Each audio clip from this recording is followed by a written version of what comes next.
Welcome to Miss Scarlett. Subscribe and don't miss out on Patreon. Have fun! In the hazy aftermath of their ill-fated poker night, Colin faced a dilemma, his mind racing as emerald silk taunted him. The gown, shimmering in the dorm room's afternoon glow, was a stark contrast to his usual attire. As Colin's fingers grazed the delicate fabric, Marcus, ever smug, stood in the doorway, a spectator to his friend's predicament. "No turning back now," Marcus goaded, his arms folding across his chest. "You're in it till the end." Colin's hand tugged at his auburn locks, knowing full well there was no escape. "Agreed," he conceded, knowing Marcus's promises of secrecy might not hold. "The campus fashion show is in 2 hours. We've got work to do." The bet had been simple. Whoever lost the final hand would participate in the university's annual fashion show, dressed as a woman. Colin's pair of twos hadn't stood a chance against Marcus's full house. "We borrowed the whole ensemble from the theater department," Ethan explained, pulling more items from a large duffel bag. "Shoes, accessories, even makeup." "How thoughtful," Colin muttered, picking up a pair of emerald heels that matched the gown. "And how exactly am I supposed to walk in these?" "You'll figure it out. Consider it part of the challenge." For the next hour, Colin endured a transformation orchestrated by his roommates and Ethan's girlfriend, who'd been recruited for her makeup skills. His protests gradually faded as he resigned himself to his fate. "You need to shave closer," she instructed, examining his jaw. "And hold still while I apply this foundation." By the time they finished, Colin barely recognized the person staring back from the mirror. His auburn hair, normally kept short, had been supplemented with carefully placed extensions that cascaded past his shoulders in loose waves. The makeup softened his features, highlighting cheekbones he didn't know he had. The emerald gown hugged his body in ways that created curves where there were none before. "Holy shit," Marcus whispered. "You look good. Like, really good." "Shut up," Colin snapped, though he couldn't tear his eyes away from his reflection. The stranger looking back at him was beautiful. "Let's go before he changes his mind," Ethan said, checking his watch. "Fashion show starts in 20 minutes. The walk across campus was excruciating. Colin had practiced walking in the heels in their dorm room, but navigating the uneven pathways of the university grounds was another challenge entirely. He clutched Marcus's arm for balance, painfully aware of the stares they attracted. "No one recognizes you," Marcus reassured him. "That's a good thing." The backstage area of the auditorium buzzed with activity. Student designers made last-minute adjustments to their creations, while models waited nervously in the wings. Colin was directed to a line of models wearing evening wear. "You're with Jasmine's collection," a harried student coordinator told him, checking something off a clipboard. "You'll be second to last. What's your name for the announcer?" Colin froze. He hadn't thought about needing a different name. "Amara," he blurted out, the name coming from nowhere. "Amara Stone." "Got it. Stand over there with the other models in Jasmine's section." The minutes ticked by agonizingly slow. Colin watched models walk onto the stage, pose and return, making it look effortless. His palms grew sweaty as his turn approached. "Remember," Marcus whispered from where he'd snuck backstage to watch. "Shoulders back, hips forward. You've got this." Before Colin could respond, the coordinator was pushing him toward the stage entrance. The announcer's voice boomed through the speakers. wearing an emerald silk evening gown from Jasmine Chen's Urban Goddess collection. Please welcome Amara Stone. The spotlight hit him like a physical force. The audience became a sea of indistinct faces. Colin took a deep breath and stepped forward, channeling every runway walk he'd ever seen on TV. Shoulders back, hips forward, one foot directly in front of the other. Something strange happened as he reached the end of the runway. The nervousness faded, replaced by an unexpected rush of exhilaration. He struck a pose, allowing the gown's slit to reveal a glimpse of leg, then turned with what he hoped was grace and made his way back. The applause followed him off stage, where he collapsed against a wall, heart pounding. "That was amazing!" Jasmine, the student designer, rushed over. "You carried that gown perfectly!" Colin mumbled thanks, eager to change and put this whole experience behind him. But as he headed toward the dressing area, a tall woman with a professional camera intercepted him. "Excuse me, Amara, was it? I'm Diana Reeves with Edge magazine. Could I have a word?" Colin froze, looking desperately around for his roommates. They were nowhere to be seen. Sure, he responded, pitching his voice slightly higher. Diana gestured to a quieter corner, away from the bustle. "I'm here scouting for fresh faces. I do freelance photography for several fashion publications and agencies." She handed Colin a business card. The logo showed a stylized eye with the words, "Diana Reeves Photography," beneath it. "You have a very unique look," Diana continued, studying him intently. "Something ethereal but strong. Have you done any professional modeling before?" "No, this is actually my first time," Colin answered truthfully. "I thought so. There's a freshness to your walk. You haven't been trained to move in standardized ways yet." She pulled out her phone and scrolled through something. "I have a small shoot this weekend for an indie designer. One of my models canceled and you'd be perfect. It pays $500 for the day. Are you interested?" Colin's mind raced. $500 for one day? His part-time barista job barely paid that in 2 weeks. But the obvious problem remained.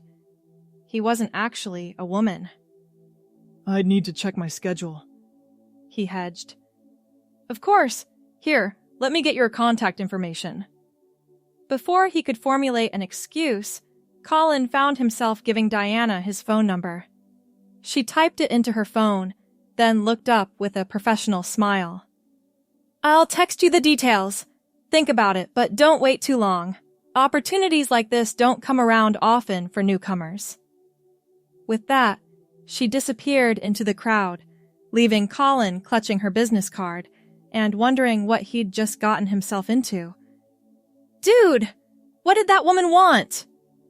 Marcus materialized at his side, eyes wide with curiosity. She offered me a modeling job," Colin said, still dazed. "A paid one? No way." Marcus grabbed the business card. "Diana Reeves. Holy shit. She's legit. I've seen her work in magazines." "It doesn't matter. I can't do it." "Why not? $500 for playing dress up for a day? That's easy money." "Easy? There's nothing easy about this." Colin gestured down at himself. "And what happens when she discovers I'm not actually a woman?" Marcus shrugged. "Models come in all types these days. Maybe she already knows and doesn't care. Or maybe she thinks you're just that good at transforming. Either way, that's serious cash for a broke college student." Colin started to argue further, but his phone buzzed with a text from an unknown number. "Amara, it's Diana Reeves. Shoot details. Saturday, 9 a.m., 5 p.m. at Westside Studios. Confirming your interest? Need to book by tomorrow." "What do I do?" Colin showed Marcus the text. You say yes, obviously. Worst case, you show up. She realizes you're not what she wants, and you leave. Best case, you make $500. The financial argument was compelling. Colin's student loans were mounting, and his part-time job barely covered basic expenses. $500 would make a significant difference. One time, he muttered, typing a response. Just this once. Saturday arrived too quickly. Colin had spent the intervening days watching makeup tutorials and practicing walking in heels borrowed from the theater department. His roommates had been surprisingly supportive, especially when Ethan's girlfriend offered to help with the transformation again. Your skin is actually pretty good, she commented, applying primer to his face. But you need to moisturize more consistently. Colin sat patiently as she worked her magic, transforming him step by step. The auburn extensions were clipped in, matching his natural hair color perfectly, but extending past his shoulders in soft waves. The makeup was more subtle than what he'd worn at the fashion show. Still feminine, but less dramatic. Professional models don't usually wear heavy makeup to castings or shoots, she explained. The makeup artists there will do that part. The outfit they'd chosen together was sophisticated but casual. Dark, skinny jeans, a flowing cream-colored blouse, and low heels. Colin had practiced sitting, standing, and walking until it felt almost natural. Remember, confidence is key, Marcus advised as he drove Colin to the studio. Just act like you belong there. That's terrible advice, Colin replied, fidgeting with the strap of the purse they'd borrowed. I clearly don't belong. The studio turned out to be a converted warehouse space with high ceilings and massive windows. Inside, a small crew was already setting up lights and backdrops. Diana spotted him immediately and waved him over. Amara! I'm so glad you could make it. She introduced him to the team, a makeup artist, a hairstylist, 2 assistants, and the designer whose clothes they'd be showcasing. We'll start with hair and makeup, then do individual shots before moving to group compositions. The next hour passed in a blur as Colin was ushered into a chair. The makeup artist studied his face before getting to work, and, to his relief, she made no comments that suggested she suspected anything unusual. The hairstylist arranged his auburn extensions into an elaborate updo that somehow looked both casual and elegant. Your hair color is gorgeous, she remarked. This auburn catches the light beautifully. Are these your natural waves? Yes, Colin lied, heart racing. I'm lucky that way. When they finished, Colin barely recognized himself. The transformation was complete and utterly convincing. The woman in the mirror exuded a quiet confidence he certainly didn't feel. The designer approached with a clothing rack. We'll start with the casual pieces, then move to evening wear.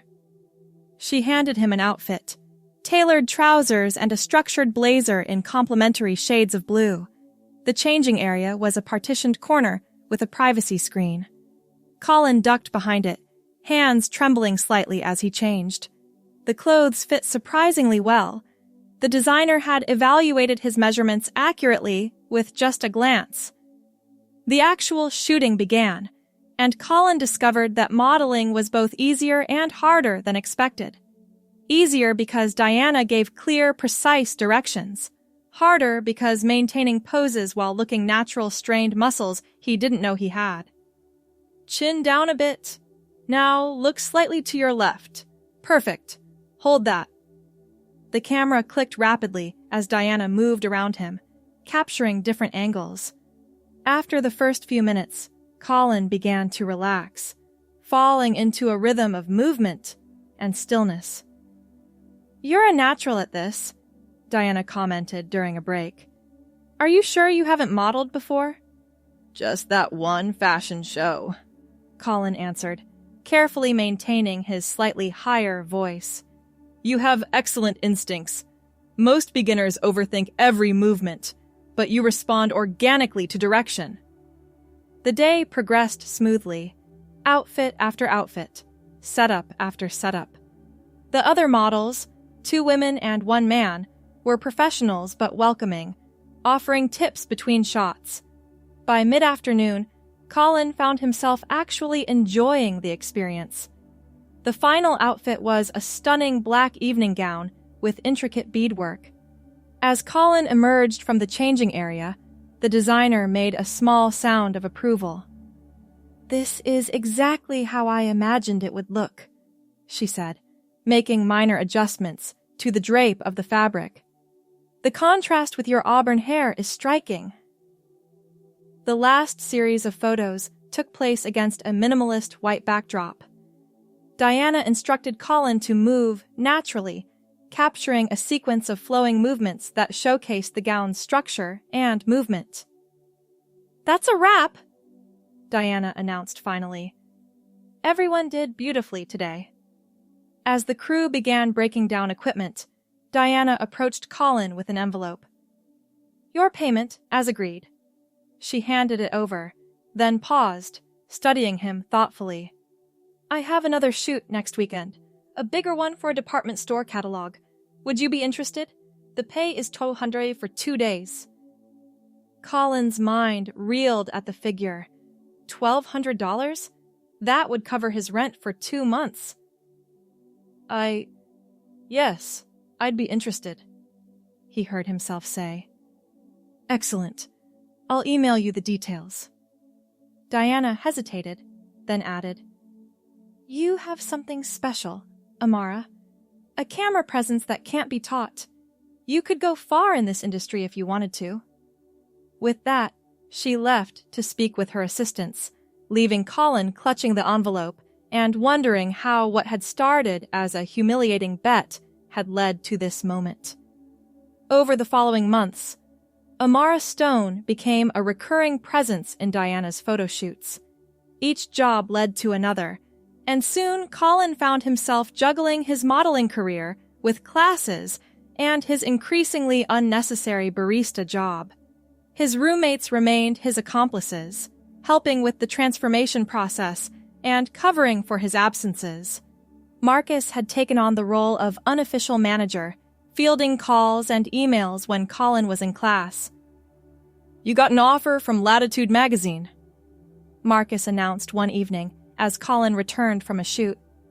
"They want you for their summer fashion spread. 3 days, $5,000. Colin dropped his bag in shock. $5,000? "Amara's moving up in the world," Marcus grinned. "Diana's been showing your portfolio around. People are noticing." The double life was exhausting, but exhilarating. Colin would spend weekdays as himself, attending classes, working shifts at the coffee shop, hanging out with friends who had no idea about his alter ego.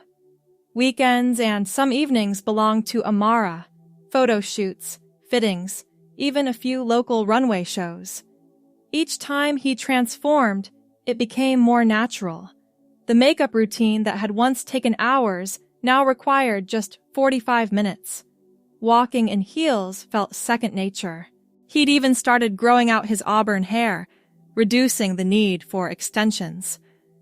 6 months into this arrangement, Diana invited Colin, or rather Amara, to lunch after a particularly successful shoot for a jewelry campaign. "I want to talk about your future," she said, once they were seated at an upscale restaurant. "You've been doing this part-time for half a year now, and your bookings keep increasing. Have you considered taking it to the next level?" "What do you mean?" Colin asked, cautiously. "I mean representation. A proper modeling agency. I've shown your portfolio to some contacts at Prestige Management. They're interested in signing you." Colin nearly choked on his water. Prestige was one of the top agencies in the country. "That's a big step." Diana nodded. "It would mean more consistent work, better pay, but also more commitment. You couldn't just do weekends anymore. There would be castings during the week, potentially travel for jobs. She studied him closely. I've never asked about your personal situation, Amara. It's none of my business, but I've worked with enough models to recognize when someone is navigating multiple identities. Colin's heart raced. Had she figured it out? What exactly are you saying? He asked, keeping his voice steady. I'm saying that however you identify, whatever your journey, that's your business. What matters in this industry is professionalism and talent, both of which you have in abundance. Diana leaned forward. But if you want to go further with this career, you'll need to be prepared to live more consistently as Amara. The implications hung in the air between them. Diana wasn't asking outright, but she was offering a door to a different future than the one Colin had always imagined for himself. Can I think about it? He finally asked. Of course. The prestige meeting isn't until next week. But don't overthink it. Sometimes the paths we stumble onto lead us exactly where we're meant to be. That night, Colin sat in his dorm room, staring at his reflection. He'd removed the makeup, but left the auburn hair extensions in, studying the way they framed his face. On his laptop screen, a portfolio of Amara's photoshoots played as a slideshow, a progression that showed growing confidence and skill. His roommates found him like that, contemplative in the dim light. Decision time? Marcus asked, settling into the desk chair. Diana wants me to meet with Prestige Management to sign with them as Amara. That's huge. Ethan whistled. Like, career-making huge. It would mean living as Amara most of the time, Colin said quietly. Not just for shoots. The room fell silent as his roommates absorbed this. It was Marcus who finally spoke. Is that something you want? Not just for the money or the opportunity, but for yourself? It was the question Colin had been avoiding for months. Each time he transformed into Amara, the boundary between performance and authentic expression blurred a little more. The freedom he felt as Amara to move differently, to express differently, had become something he looked forward to rather than endured.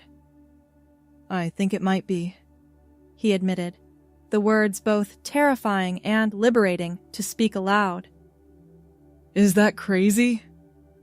Not crazy, Marcus said carefully.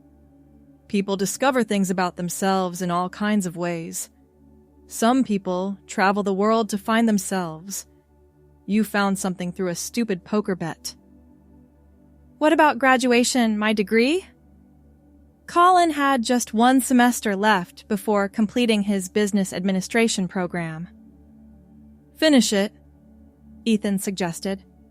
You're too close not to, but maybe this modeling thing is showing you a different path forward than a corporate desk job. Colin nodded slowly, his thoughts clearing. I need to talk to my parents. The conversation with his parents was both harder and easier than expected. Harder because explaining his double life and potential future required vulnerability he wasn't accustomed to showing them. Easier because, after the initial shock, their primary concern was his happiness. "We just want to make sure this is what you really want," his mother said during their video call. "Not something you're doing because it pays well or because you've fallen into it." "I'm still figuring that out," Colin admitted. "But I want the chance to explore it, to see where it leads." His father, always more practical, asked about finances, career longevity, and safety. Colin answered as honestly as he could, sharing the research he'd done on the modeling industry and transgender models who had found success. "If this is your path, we'll support you," his father finally said. Just promise you'll finish your degree. Having options is never a bad thing. The meeting with Prestige Management arrived quickly. Colin, or rather Amara, dressed in a sophisticated pantsuit with her auburn hair styled in loose waves, sat across from two agents who evaluated her portfolio with professional detachment. Diana's work is exceptional as always, the senior agent commented. She has a gift for capturing authenticity. They discussed potential markets, the types of work Amara might be suited for, and the agency's expectations. Then came the question Colin had prepared for. We understand you're finishing a degree currently. What's your availability like for the next 6 months? Amara crossed her legs at the ankle, a pose practiced to perfection. I graduate at the end of the semester. Until then, I can manage weekends and some weekdays. After graduation, I'm prepared to commit to modeling full-time. The agents exchanged glances. That works for us. We can build your portfolio strategically during these months, then pursue bigger opportunities once you have more availability. They slid a contract across the table. Take this home. Review it with your attorney if you wish. We'd like to start representing you as soon as possible. Amara accepted the document with steady hands. Thank you for this opportunity. I look forward to working with you. Walking out of the Prestige offices, contract in hand, felt like stepping across a threshold. The sidewalks of the city stretched before her, filled with possibilities that hadn't existed before a lost poker game changed everything. Her phone buzzed with a text from Marcus. How'd it go? They offered a contract, she replied. I'm taking it home to review. Celebration dinner tonight? The whole crew wants to toast your success. Amara smiled, looking up at the city skyline. Absolutely. I'll be there as myself. The response came quickly. Which self is that these days? The question gave her pause. It was becoming increasingly difficult to separate Colin from Amara, not because the distinction was blurring, but because both were authentic expressions of the same person. The one who's grateful for terrible poker skills and good friends, she finally responded. That evening, surrounded by the roommates who had witnessed and supported this unexpected journey, Colin shared his decision. I'm signing with Prestige, he announced. After graduation, I'm going to pursue modeling full-time as Amara. Marcus raised his glass. To Amara Stone, who's going to take the fashion world by storm. And to Colin, Ethan added, who had the courage to find a new path. The following months unfolded with purposeful momentum. Colin completed his degree requirements, while Amara's modeling career steadily grew under Prestige's guidance.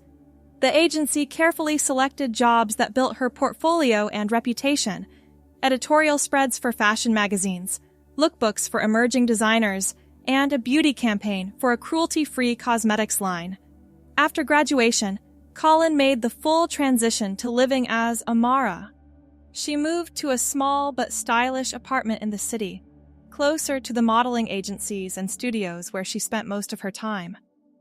Her parents visited, awkward at first, but gradually growing comfortable with their child's new life and identity. The place looks lovely, her mother commented, running a hand along the quartz countertop in the kitchen. Very you. That's what I was aiming for, Amara smiled. The apartment reflected her emerging aesthetic. Clean lines, subtle colors, with strategically placed vintage pieces that added character. Are you happy?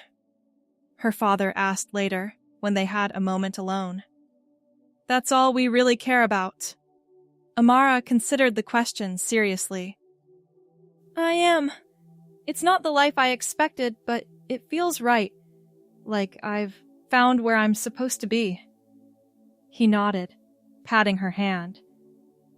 then we're happy too. A year after signing with Prestige, Amara received an opportunity that marked a significant milestone, an international campaign for a luxury brand, shooting on location in Paris and Milan. They specifically requested you, her agent explained. The creative director saw your spread in Essence magazine and said you embody the aesthetic they're envisioning. The 2-week shoot abroad was transformative. Working with world-class photographers and creative teams expanded her skills and confidence. The campaign, when released, elevated her profile significantly, leading to more prestigious bookings and higher rates. What had begun as a humiliating bet had evolved into a career and a life that felt increasingly authentic. The financial success was welcome, but it was the personal journey that proved most valuable. Amara had discovered aspects of herself that might have remained buried in a conventional business career: her creativity, her resilience, her capacity for reinvention. On the anniversary of that fateful fashion show, Amara invited her former roommates to dinner at an upscale restaurant. Marcus, now working at a marketing firm, arrived first. Look at you. He grinned, taking in her elegant appearance, a tailored black dress that complemented her auburn hair, which now reached mid-back without the need for extensions. I barely recognize the guy who couldn't walk in heels a year ago. That person feels like someone from another lifetime, Amara admitted, giving him a hug. But I haven't forgotten who helped me find my way here.